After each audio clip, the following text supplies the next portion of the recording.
नमस्कार साथियों, आज वीडियो के इस पार्ट में मैं आपसे मैरिज के संबंध में चर्चा करूंगा। मैरिज करने के कौन से तरीके हैं जो कानूनी रूप से वैलिड हैं और कौन से तरीके हैं जो इनवैलिड हैं, कानून की नज़र में वो वाइड हैं, वो शून्य हैं, उन तरीकों को कानून नहीं मानता है। हमारे देश में आप शादी करने के जो तरीके हैं जिनको कानून ने मान्यता दी है, हिंदू मैरिज एक्ट से कर सकते हैं, स्पेशल मैरिज एक्ट से की जा सकती है, मुस्लिम एक्ट से की जा सकती है। साथियों, इसके अलावा और भी लोगों ने कुछ अपने तरीके से, अपने हिसाब से कुछ तरीके इन्वेंट किए हैं। जैसे कुछ लोगों को लगता है कि अगर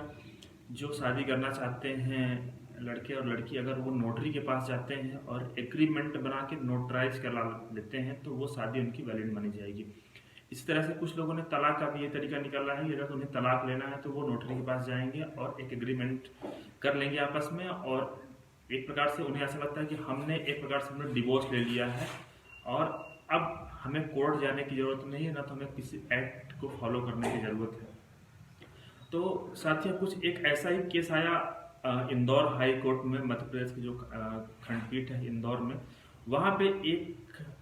केस फाइल हुआ बेल के लिए। ये जस्टिस विवेक रूसिया की बेंच में फाइल हुआ। इस केस में बेंच ने जो कमेंट किया, मुझे ऐसा लगा कि आपसे शेयर करना चाहिए। उसमें क्या कोर्ट ने कहा है और कोर्ट ने क्या माना है नोटरी के द्वारा जो शादी की गई उसके संबंध में, तो आपसे शेयर करना चाहिए मुझे। तो साथियों, ये केस था जो था Mukesh versus state of MP के नाम से, और ये इंदौर खंडपीठ में फाइल हुआ था। इसका जो एमसीआरसी नंबर था, जो आप अगर आप चाहें तो जजमेंट अगर पढ़ना चाहिए तो 44184/2020 ये केस फाइल हुआ था। और इस केस की कुछ स्टोरी ऐसी थी, इसमें एक व्यक्ति ने एक महिला से शादी किया और शादी उसने नोटरी के द्वारा किया, स्टाम्प पे उन लोगों ने शादी किया, और शादी के करीब 5-6 दिन बाद जिस महिला से शादी किया था उस व्यक्ति ने, जो पीड़ित व्यक्ति था, वो महिला फरार हो गई, कुछ घर से संपत्ति लेके, कुछ उनकी जेवरात लेके। उसके बाद उन लोगों ने, जो पीड़ित व्यक्ति था, उसने मामला थाने में दर्ज कराया। पुलिस ने मामला 420, 467, 68, 71 के अंदर मामले को दर्ज किया। उसके बाद जो आरोपित था उस महिला को उसने गिरफ्तार किया। उसके बाद मामला पहुंचा उसकी जमानत के लिए इंदौर खंडपीठ हाई कोर्ट में।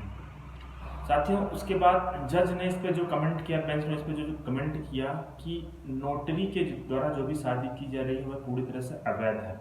इस पे जो लाइन लिखी है वो मैं आपको बता रहा हूँ। इस पे लिखा था उन्होंने, बेंच ने, not only the accused person who have conspired in the performing the force marriage of the complainant but the notary who executed the marriage agreement is also equally responsible in this case। तो साथियों, इस तरह के जो case हैं, court ने ऐसा माना है कि इस केस में जो पति पत्नी है जो शादी करना चाह रहे हैं वो तो दोषी हैं ही, उनके साथ में जो नोटरी है जो इस तरह का जो एग्जीक्यूट कर रहे हैं, जो